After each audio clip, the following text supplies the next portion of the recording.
Congratulating the 2010 Realtor of the Year, Bruce Nemovitz from Milwaukee.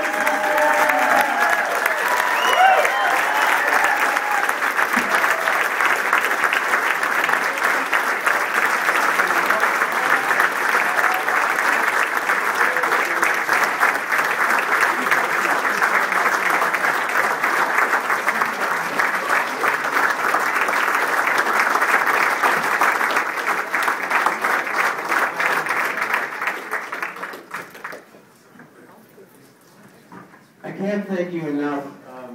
Just honored to be up with people like Ed Smith, to me a true pioneer in the industry, just incredible.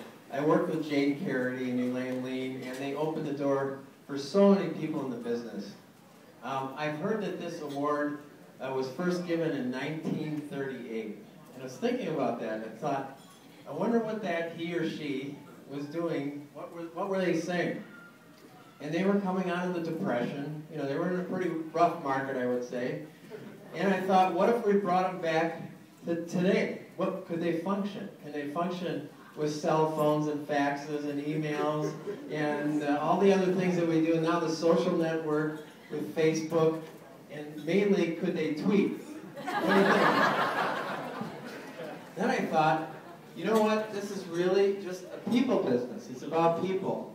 It's about a handshake. It's about a smile. As long as I've been in this business of 33 years, nothing has really changed. It's all about getting somebody's trust, getting somebody's respect.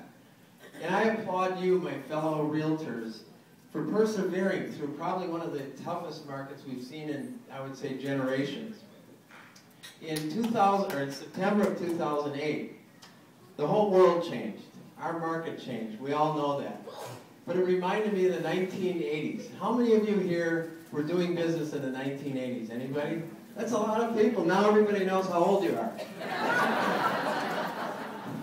But I was a young realtor then. I was 28 years old, and my wife and I just bought a house, and we had a young baby, and a new mortgage. And just then, interest rates went up to 18%. Can you imagine selling a home today at 18% interest rate? But the good news, you could buy the rate down to 13% with 15 points. That's true. I actually got a call from one of the largest mortgage companies, and he said, we no longer are lending money. We're out. And I started laughing because I didn't believe him, and I found out it was actually true.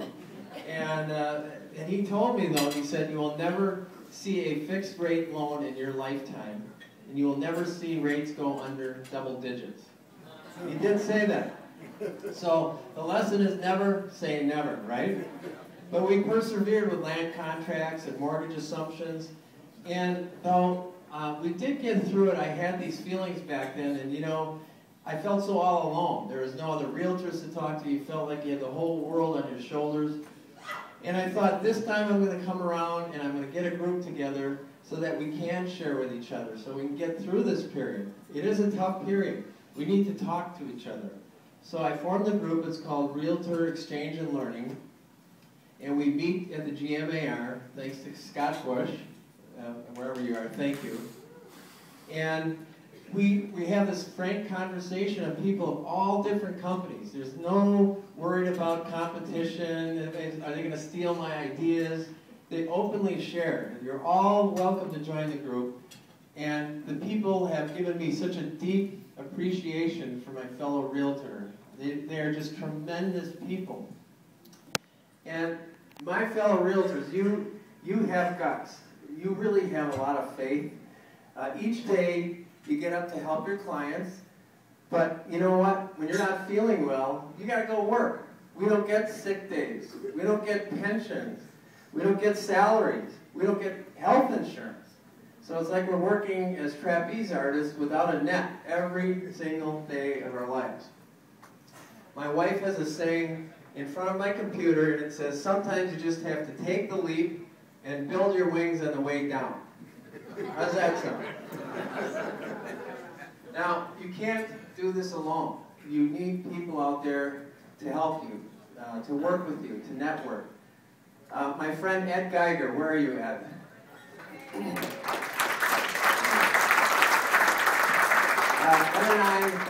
walked together for over 20 years. At 7:30 in the morning, he wakes me up at exactly 6:40. I don't need an alarm clock. But we have solved more problems in those walks. He saved me from making more bad decisions in those walks, and I can't thank it enough. People open doors for you. People that just don't expect anything in return, but you need to walk through those doors, and it's unfamiliar and it's really uncomfortable. My friend Adele Lund, where are you, Adele? Okay. Adele saw something in me that I couldn't see, and she guided me, connected me to other businesses, and she helped me find my passion in working with seniors and their family, and that was 17 years ago I started working with seniors, so that wasn't even a concept back then. My wife Jean, over there, Jean has absolutely been an incredible partner, wife, soulmate. She picked me up when I was down, and many times she actually literally picked me up because I have a really bad back, fortunately. But she told me I could succeed when I never thought I could. And everybody needs a cheerleader, somebody that believes in you. Whether, it doesn't matter who it is, but you need that person. And most important, along with my wife and my friends, my family, could you please stand up?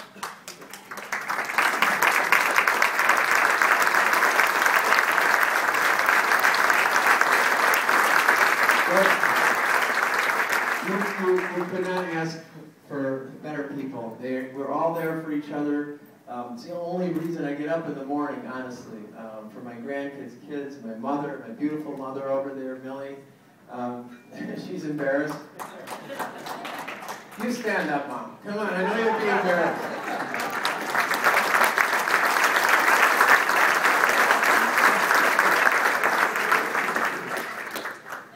So, the one last thing I want to talk about, my father. He is not here, and I really miss him deeply. And he was a salesman. This guy could not wait to get up in the morning and sell a house. I mean, he was so enthusiastic. He never complained. He had so much passion. He worked to the last breath at 80 years old. And he worked with Parkinson's and stage 4 cancer for 4 years. And nobody knew it. He never complained when he took his chemo and his meds. It stopped him for a few days. He never, ever complained. And 4 years ago, I had the gift of doing his eulogy. And at that eulogy, I talked about my father's dash. That's D-A-S-H, dash. And you know, when you go into a cemetery, you see somebody's life, the years that they lived, in his case, 1926 to 2006.